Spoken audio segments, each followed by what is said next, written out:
கண்ட சோழபுரம் வந்தப்ப நம்ம ராஜேந்திர சோழன் எனக்கு பழங்காலமாகவே இருக்குது. நான் அப்போ நினச்சிட்டு இருப்பேன். எப்போதுமே ஈவன் என் வீட்டு குழந்தைங்கிட்ட கூட சொல்லியிருக்கேன். நம்ம இந்தியாவோட உண்மையான பேரரசன்னா ராஜராஜ சோழனும் ராஜேந்திர சோழனும் தான். ஏன்னா அக்பர் பேரரசன்பாங்க, இது அசோகர் பேரரசன் சொல்லுவாங்க. அக்பர் கூட மொகராயின்னு வச்சுக்கிறோம்னா அசோகர் பேரரசர்பாங்க. அவர் ஹிந்து தான்.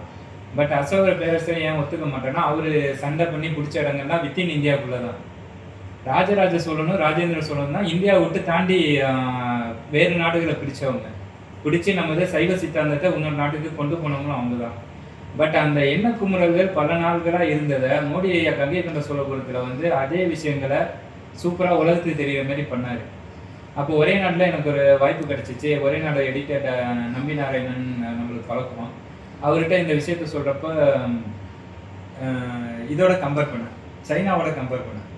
என்ன சொன்னேன்னா, ராஜேந்திர சோழன் செத்து இன்னைக்கு 1000 வருஷம் ஆயிடுச்சு. 1000 வருஷம் ஆனாலும் ராஜேந்திர சோழனால தான் சைனா நம்மக்கிட்ட இன்னமும் அடிக்க முடியல அப்படின்னு சொன்னேன், நெருங்க முடியலன்ட்டு. அவர் என்னன்னு ஆச்சரியமாக கேட்டார், என்ன ஜி எப்படி சொல்கிறீங்க, இது ஒரு ஆர்டிகலாக கொடுங்க. என்ன சிம்பிள், ராஜேந்திர சோழன் படையெடுத்து போகிறப்ப அந்தமான் தீவுகளை தான் படைக்கலமாக யூஸ் பண்ணிட்டாரு. அங்கேருந்து நம்ம தமிழ்நாட்டிலேருந்து அந்தமான் தீவு அது ஒரு படைக்கலமாக வச்சுக்கிட்டு அந்த அந்தமான் தீவுலேருந்து தான் தாய்லாந்து இந்தோனேஷியா வரைக்கும் பிடிக்கிறாரு.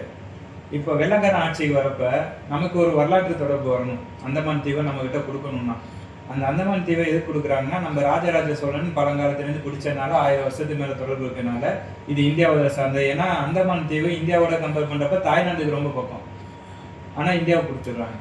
அதுக்கு ஒரே காரணம், முதல் காரணம் ராஜேந்திர சோழன் தான். இப்போ அந்தமான் தீவு நம்ம கையில் இருக்கிறதுனால தான் சைனா பெல்ட் அண்ட் ரோடு இனிஷியேட்டிவ்னு சொல்லிட்டு பல $1 பில்லியன் உலகத்தில் இறைச்சிட்டு இருக்கான்.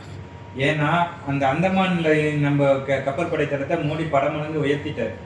அதோட பலன் என்னன்னா, இந்தியா நினச்சா சைனாவோட ட்ரேடையே நிறுத்த முடியும். அந்த இடத்துல இந்தியா போர்க்கப்பலை நிறுத்தி எந்த கப்பலும் போகக்கூடாதுன்னு நினச்சுன்னா சைனா டோட்டலாக காலி. அதுக்காக தான் பெல்ட் அண்ட் ரோடு இனிஷியேட்டிவ்னு சொல்லி பல பில்லியன். ஏன்னா இந்தியா கிட்டேருந்து அவன் வியாபாரம் பண்ணி சம்பாதிச்சு நம்ம பணத்தை எடுத்து நம்ம கண்ணில் குத்துறான்.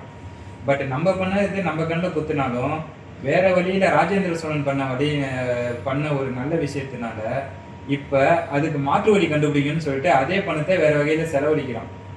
இப்போ இந்த விஷயம் மட்டும் நம்மகிட்ட இல்லைன்னா நம்ம பணத்தை எடுத்து நம்மகிட்டையும் வாங்கி செலவும் பண்ணாமல் இன்னும் நம்மளை ஓவர் டாமினேட் பண்ணியிருப்பான். இதை தான் நான் ஆர்டிகலாக எழுதி கொடுத்தேன். இன்னைக்கு இருக்கிற திராவிட